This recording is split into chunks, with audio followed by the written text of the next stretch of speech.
Episode 49ல் Nedumaran வந்து ஐஷு பாடுற பாருக்கு வந்துடுறாருல. ஐஷு பாடுறதை பார்த்துட்டாரு. ஐஷு பின்னாடி அப்பா சாரிப்பான்னு பின்னாடியே ஓடி வராங்க. என்னை ஒரு வாட்டி எக்ஸ்பிளைன் பண்ண விடுங்கப்பான்னு. ஆனால் நெடுமாறன் செம்ம கோமா அந்த இடத்த விட்டு போகிறாரு.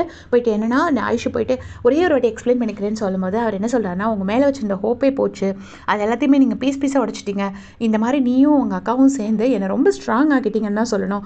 என்னோட இவ்வளோ நாள் ஆசை கனவு எல்லாமே கேவலம் ஒரு மாஸ்க்கு பின்னாடி ஒழிஞ்சிருக்கோன்னு நான் கொஞ்சம் கூட எக்ஸ்பெக்ட் பண்ணல. என்னோட பிலீஃப் எல்லாமே போச்சு. இனிமேல் என்னை நம்ப வைக்கலான்னு மட்டும் தயவு செஞ்சு கொஞ்சம் கூட நினச்சிக்காதீங்க. இனிமேல் அவங்க 2 பேருமே நான் நம்ப மாட்டேன். ஜஸ்ட் கெட் லாஸ்ட் பக்கர்ஸ் அப்படின்னு சொல்லி பயங்கரமாக திட்டிட்டு அந்த இடத்த விட்டு போயிட்டாரு. ஐஷு அழுதுகிட்டே நிற்கிறாங்க. நெக்ஸ்ட் டே மார்னிங் பார்த்தீங்கன்னா நெடுமாறனை செக்அப் பண்ணுறதுக்கு ஒரு நர்ஸ் வந்திருக்காங்க. அவங்க பிபி அதெல்லாம் செக் பண்ணுறாங்க. செக் பண்ணிவிட்டு பிபிலாம் ரொம்ப ஹையாக இருக்குது அப்படின்னு சொல்கிறாங்க. ஐஷு கிட்ட சொல்கிறாங்க, பாஸ்ட் 4 monthஸாக அவரோட பிபி எல்லாமே ரைஸ் ஆகிருக்கு. நீங்கள் வந்து திருப்பியும் குடிக்க வேற ஆரம்பிச்சிருக்காரு. குடிக்க ஆரம்பிச்சாருன்னா ஒன்றுமே பண்ண முடியாது. மெடிசன் எல்லாமே ஒரு அளவுக்கு தான் ஒர்க் பண்ணும், பட் குடிச்சா அது தாங்காது அப்படின்னு சொல்லிட்டு ஐஷுவையும் வார்ன் பண்ணிட்டு கிளம்புறாங்க. இப்போ நம்ம வெற்றியோட பேண்ட்ரி காட்டுறாங்க. இது ஒரு காமெடி சீன். அவர் சொல்லிட்டு இருக்காரு, இது வரைக்கும் 10 காஃபி 2 சமோசா 7 வடை இவ்வளோ தாண்டா சேல்ஸ் ஆயிருக்கு, யாருமே வரலையே அப்படின்னு சொல்லி பாண்டிக்கிட்ட சொல்லிட்டு இருக்காரு. இப்போ பாண்டி சொல்கிறாரு, இப்போ நம்ம என்னடா பண்ணுறான்னு நீ சொல்கிற அப்படின்னு கேட்டோடனே, புது ஐட்டமாக அது பண்ணணும். அந்த மாதிரி பழைய வடை பப்ஸ் இதையே கொடுத்துட்டு இருந்தால் யாருடா வாங்குவாங்க அப்படின்னு சொன்னோடனே, புது ஐட்டம்னா எப்படி, பிரெட் இல்லாமல் பிரெட் ஆம்லெட்டா இல்லைன்னா முட்டை இல்லாமல் பிரெட் ஆம்லெட்டான்னு சொல்லிட்டு பாண்டி கேட்டுட்ருக்காரு. அந்த டைம் அந்த இடத்துக்கு ஒருத்தர் வராரு. வந்துட்டு ஒரு பிரெட் ஆம்லெட்டும் ஒரு ஏபிசி ஜூஸும் ஆர்டர் பண்ணுறாரு. ஒன்று இவங்களும் பயந்துக்கிட்டே ஃபாஸ்ட்டாக பண்ணுறாங்க. அவர் டேஸ்ட் பண்ணி பார்த்துட்டு மூஞ்சியை சுளிக்கிறாரு.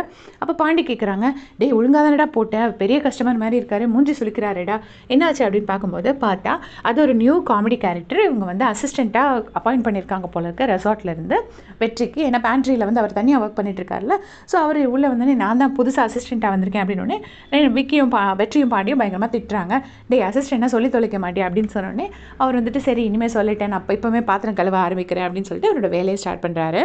இப்போது இங்கே கிச்சனை காமிக்கிறாங்க. நெடுமாறனால் குக் பண்ணவே முடியல. அவர் ட்ரை பண்ணுறாரு குக் பண்ணுறதுக்கு, பட் திருப்பி எல்லா டிஷ்ஷுமே பர்ன் பண்ணுறாரு.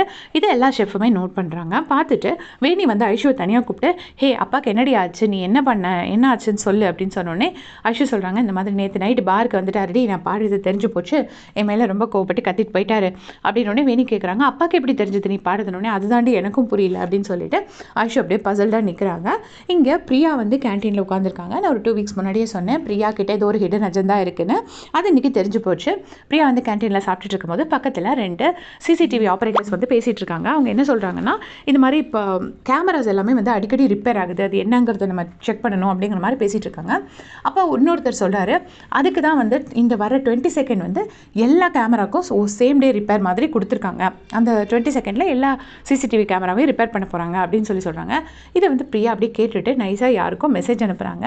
அது யாருக்கு அனுப்புகிறாங்க அப்படிங்கிறத நமக்கு காமிக்கலாம். இப்போ கிச்சனில் ஐஷு எல்லா ஒர்க்கும் ஒழுங்காக நடந்துட்டுருக்கான்னு செக் பண்ணிட்டு இருக்காங்க.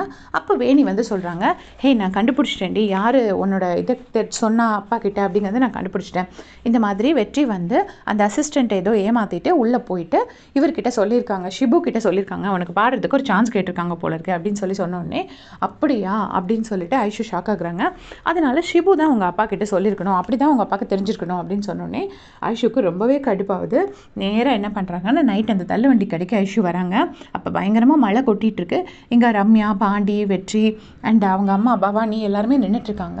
நின்றுட்டுருக்கும்போது ஐஷு வந்தோடனே, ஹே இங்கே உள்ளவா, மழையில் நனையாத உள்ளவான்னு சொல்லிட்டு எல்லாருமே அந்த தள்ளுவண்டிக்குள்ளே தலை வைக்கிறதுக்காக கூப்பிடுறாங்க.